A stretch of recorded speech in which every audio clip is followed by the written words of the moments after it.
বন্ধুরা সবাইকে আসসালামু আলাইকুম। আর একটি নতুন ভিডিওতে আপনাদেরকে স্বাগতম। তো আজকে আসলে আলোচনার বিষয়টা হচ্ছে বলতে কি যে আপনারা অনেক সময় আমাকে প্রশ্ন করে থাকেন যে আমরা কোত্থেকে বকনা বাছুর কিনবো বা কি রকমের বকনা বাছুর কিনলে ভবিষ্যতে ভালো গাভী হবে, এ ধরনের একটা ধারণা দেওয়ার জন্য। তো আসলে যদি আপনি আমার চ্যানেলে নতুন হয়ে থাকেন, অবশ্যই চ্যানেলটাকে সাবস্ক্রাইব করে পাশে থাকা বেল আইকনটি বাজিয়ে দিন। আর শুরু থেকে শেষ পর্যন্ত দেখি ভিডিওটি যদি ভালো লাগে তাহলে অবশ্যই একটা লাইক দিয়ে দিবেন। আর আপনার প্রশ্ন বা মূল্যবান কোনো মতামত যদি থেকে থাকে এই সম্পর্কে তাহলে অবশ্যই লিখতে পারেন, আমরা অ্যান্সার দেওয়ার চেষ্টা করবো। আর নেক্সট কি ধরনের ভিডিও চান সেটাও লিখতে পারেন, আমরা বানানোর চেষ্টা করবো আর কি। তো আমরা চেষ্টা করতেছি যে আমাদের মানে 8 বছরের বাস্তব অভিজ্ঞতা আপনাদের মধ্যে শেয়ার করার জন্য। তবে ভাই আমি হচ্ছে এই খামারের রাখাল, সারাদিন কর্মব্যস্ত থাকার পরে যেটুকু সময় আপনার রেস্টের জন্য থাকে আর কি, সেই সময়টাই আপনাদের জন্য ভিডিও তৈরি করি। তো অবশ্যই চ্যানেলটাকে সাবস্ক্রাইব করে একটা লাইক দিয়ে দিবেন, হয়তোবা আপনাদের মাঝে মানে আপনাদের সহযোগিতা আমি এগিয়ে যেতে পারবো আর কি। তো মূলত হচ্ছে যে আমরা অনেকেই স্বপ্ন দেখি কি রকম যে হয়তোবা একটা কিছু টাকা আছে আমার কাছে, আমি ওই টাকাটা দিয়ে একটা ভালো বকনা বাছুর কিনবো। বকনা বাছুরটা হয়তো আস্তে ধীরে আপনি কিছু টাকা খরচ করে দেখা গেছে ডেলি 100 টাকা 150 টাকা যাই ওটার পিছনে যায়, একটা সময় আপনার সেটা একটা মানে সঞ্চয়ে পরিণত হবে আর কি। দেখা গেছে আপনি যদি বকনা বাছুরটা আপনার 50,000 60,000 টাকা বা 70,000 টাকা দিয়ে যদি একটা ভালো বকনা বাছুর যদি আপনি পান বা কিনে আনেন, এটাকে যদি আস্তে আস্তে পালন করে একটা সময় যদি ওটা গাভী হয়, সেক্ষেত্রে আপনি ওটাকে দেখা গেছে 2 লাখ 2.5 লাখ টাকা 3 লাখ টাকা অনেক সময় আপনার যদি ভালো মানের গাভী হয়ে থাকে বিক্রি করতে পারবেন। তো দেখা গেছে আপনি এই টাকাটা প্রত্যেক দিন যেটা খরচ করছেন সেটা আপনি এই টাকাটা একসাথে পেয়ে গেলেন। বা দেখা গেছে আপনার এই গাভীটা বানানোর ক্ষেত্রে আপনার দেখা গেছে 1.5 লাখ টাকা বা 1,60,000 বা 70,000 এরকম খরচ হইতে পারে। আর বাকি যে টাকাটা থেকে যাবে গরুটার মানে গাভীটা বিক্রি করে হয়তো দেখা গেছে ওটা আপনার লাভের পর্যায়েও যেতে পারে আর কি। তো এভাবে দেখা গেছে মানুষ স্বপ্ন দেখে আস্তে আস্তে। তো আসলে আপনি যদি শুরু থেকে যদি ভালো মানের যদি বকনা কিনতে পারেন, সেক্ষেত্রে দেখা গেছে 15 17 18 লিটারও আপনার অনেক সময় হবে। কারণ এই যে একজন মানুষ, আমরা এই কিছুদিন আগে জানেন যে 2,40,000 টাকা দিয়ে একটা গাভী কিনছি, ওটা ওনাদের বকনা আমাদের ওরা মনে হয় 65,000 টাকা দামে কিনছিল আর কি। তো এরপরে যখন ওটা গাভী হয়েছে আমরা 2,40,000 টাকা দিয়ে কিনছি, অবশ্যই ভালো মানের বিদায় সে কারণে কিনছি। আলহামদুলিল্লাহ ওটাতে এখন আমরা সারাদিনে 16 লিটার দুধ পাচ্ছি, মানে বাছুর খেয়ে 3 লিটার বাছুর খাচ্ছে আর আমরা 13 লিটার পাচ্ছি আর কি। তো হয়তো এটা প্রথম বিয়ান, পরবর্তীতে দেখা গেছে এটা আরো বাড়বে আর কি।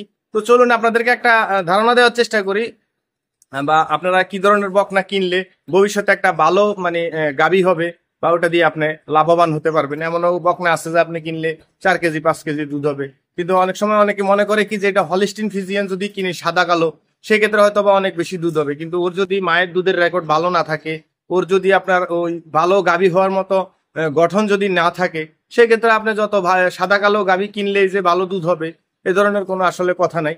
তো আসলে আমি দেখানোর চেষ্টা করি, চলুন যে কিরকম বকনা কিনলে আপনাদের ভালো গাভী হওয়ার সম্ভাবনা থাকে। আশা করি ভিডিওটি শুরু থেকে শেষ পর্যন্ত দেখবেন, স্কিপ করবেন না, উপকৃত হবেন ইনশাআল্লাহ। তো বন্ধুরা এখন যে বকনাটি দেখতে পাইতেছেন এটা হচ্ছে যে আমাদের খামারেরই বাছুর। এটা আমরা ব্রাকের বীজ দিছিলাম আর কি। আমাদের বেশিরভাগ যে বকনাগুলো দেখতেছেন এখানে সবগুলাই আমাদের আলহামদুলিল্লাহ এগুলো আমাদের খামারের বাছুর, আমাদের নিজ হাতে বীজ দেওয়া। শুধু এখানে যে এই একটা বাছুর আছে সেটা হচ্ছে যে ষাঁড় বাছুর, আর এই যে এখানে যেটা শুয়ে আছে এটা হচ্ছে ষাঁড় বাছুর। আর এরপর এটাও বকনা বাছুর, আলহামদুলিল্লাহ এটাও বকনা বাছুর। এর মায়ের দুধের রেকর্ড হচ্ছে আমাদের খামারে অলরেডি 18 কেজি। এরপরে এর এর আবার মায়ের মানে এর বোন যেটা মানে এর মায়ের যে মানে বাচ্চা দিয়ে এখন আলহামদুলিল্লাহ ওটা গাভী হয়েছে। তো ওই গাভীর এখন দুধের রেট হচ্ছে আপনার 15 কেজি, মানে প্রথম বিয়ানে। এরপরে হচ্ছে যে মানে এরকম মোটামুটি আমাদের বকনা যেগুলো আছে এগুলা সবগুলাই মোটামুটি ভালো মানের, ভবিষ্যতে হয়তো এরা ভালো একটা গাভী হবে। তো যাই হোক, আমি আমাদের যে বকনাগুলো আছে এগুলো দিয়ে যদি আপনাদেরকে বুঝে হয়তো আশা করি একটা ধারণা পেয়ে যাবেন। তো ফার্স্ট টাইম আপনি দেখবেন যে যেটা আমরা হলিস্টিন ফিজিয়ান কিনা, কারণ আমরা জানি যে হলিস্টিন ফিজিয়ানের সবচেয়ে বেশি পরিমাণে দুধ হয় আর কি।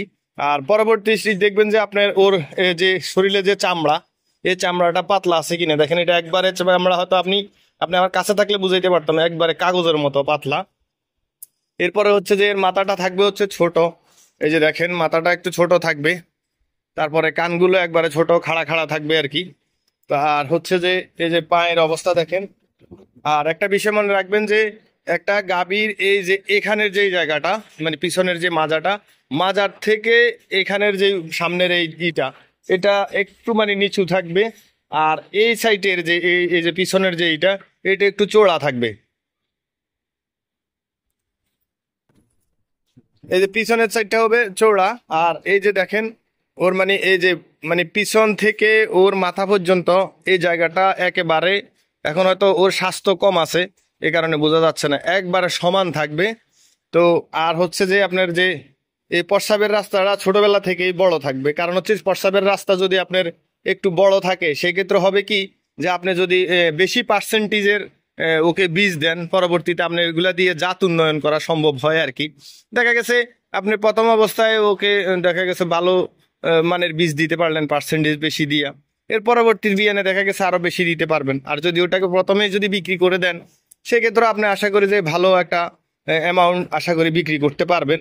আর আরেকটা বিষয় খেয়াল রাখবেন যে ওদের যে গাভীর যে এই যে পিছনের যে বান, এই যে দেখেন ওর বানটা এখনই আপনার এই যে দেখছেন এখনই মাশাল্লাহ কত বড়। তো এই যে এটা যদি আপনি দেখে নেন, দেখছেন, তো এইগুলা যদি দেখে অবশ্যই নিতে পারেন, আশা করি যে আপনি উপকৃত হবেন। আর এই যে গলার যে কম্বলটা এটা অত বেশি থাকবে না, একবারে অনেকটা কম থাকবে। তারপর হচ্ছে যে নাভি একবারে ঝুলে থাকবে না, কিছু আছে না যে আপনার নাভি ঝুলে থাকে, ওই ধরনের হবে না। তো এই বিষয়গুলা দেখে যদি আপনারা বকনা কিনতে পারেন আশা করি যে লাভবান হবেন। তো আমাদের আরেকটা বকনাও আপনাদেরকে দেখাই, এই যে এই বকনাটাকে দেখেন, ওর মায়ের দুধের রেট বর্তমানে আমরা আমাদের এখানে অলরেডি 2 বিয়ান দিয়ে দিছে। তো ওর মায়ের দুধের রেটটা হচ্ছে এখন 18 লিটার। 18 লিটার বলতে সকাল বিকাল 2 বেলায় আর কি। তো এর এর যে এই যে গলার পিছনের নিচের যে এই যে কম্বলটা দেখতেছেন, একবার কম্বলটা গলার সাথে লেগে আছে। তারপরে মাথাটা দেখেন ছোট, কানগুলো একবারে খাড়া খাড়া। এরপরে হচ্ছে যে আপনার ওর সেইটা দেখেন যে ও কতটুকু লম্বা সেই, ঠিক আছে, এই যে সেইটা দেখেন কতটুকু লম্বা। আবার এই যে আমি আগেরটা যেটা দেখালাম যে চামড়াটা একদম কাগজের মতো পাতলা। এরপর হচ্ছে যে পিছনের থেকে সামনের সাইডটা দেখেন, পিছনের সামনের সাইডটা একটু উঁচু, পিছনের সাইডটা মাজাটা একটু উঁচু, আর ওর সামনে যে সামনের পায়ের যে উপরের অংশটা ওটা অনেকটা নিচু। তো এই এই বিষয়গুলা খেয়াল করবেন যে একেবারে দেখেন ওকে স্লিম ওইটা, আর এই যে ওইটা আর এটার মধ্যে কিন্তু ডিফারেন্স আছে। কিন্তু একটা বিষয় মনে রাখবেন যে দুধের বেলায় দেখা গেছে দুইটাই আশা করি যে একই রকম হবে আর কি। তো বন্ধুরা এর পিছনে যে আপনার তলাটা আছে এই যে দেখেন, এরও প্রস্রাবের রাস্তা মোটামুটি বড় আছে, এও আপনার মোটামুটি বাচ্চা দিতে কোনো সমস্যা হবে না প্রথম বিয়ানে। তবে প্রথম বিয়ানের ক্ষেত্রে অনেক সময় দেখা গেছে পার্সেন্টেজ একটু কম দিলে ভালো হয় আর কি। এই যে ওর ওলানের যে ইয়েটা ওটা আসলে ও দেখাইতে পারতেছি না, ও দাঁড়াইতেছে না। এই যে এখন দেখতে পাইতেছেন সেম ওর মায়েরটাও একই রকম, ওরটাও একই রকম, মানে বানগুলা লম্বা লম্বা। এটা দেখে নিবেন বানগুলা লম্বা যদি হয় সেক্ষেত্রে আপনার দুধ দোয়াইতে আরাম হয় আর কি। তো একটা খামারে যদি আপনার বকনাটা বা গাভীটা কিনে নেয় সেক্ষেত্রে অনেক সময় বান একটু লম্বা একটু মোটা দেখে নেয়, কারণ ওইগুলা দুধ দোয়াইতে একটু সময় কম লাগে বা অনেকটা মানে সুবিধা হয় আর কি। আর এটাও দেখতে পারেন, এটা আমরা অলরেডি একবার হিটে চলে আসছে, এটা আমরা বীজ দিব এর পরের বার হিটে আসার পরে আর কি। তো এটারও বডি দেখেন, এটারও মাসাল্লাহ ওলানটা দেখেন। আমরা আশা করতেছি যে এই এই গাভীটা এটা যদি গাভী হয় সেক্ষেত্রে ওর দুধ আশা করে যে 20-এর উপরে চলে যাবে আর কি। তো এই হচ্ছে যে এর বডি